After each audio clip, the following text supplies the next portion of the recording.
Africa Content TV.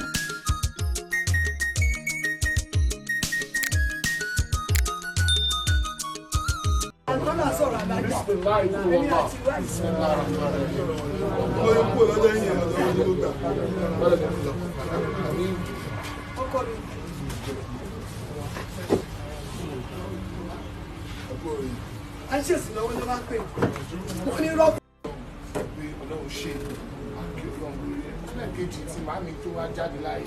nínú oṣù àpọ́nlé oṣù àbákà ó tún wá bọ́ sọ́jọ́ tọ́ọ̀sì táwa mùsùlùmí ta nígbà tó ń ṣe ìwà tó bá kú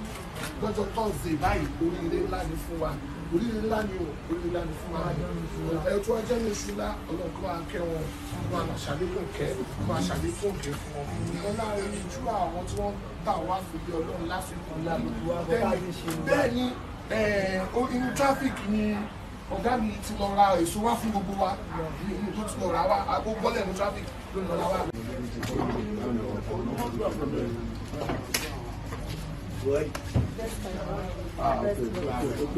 Àsìkò tó dá ní àsìkò tó dá àsìkò tó dá lọ́kùn àsìkò tó dá lọ́kùn.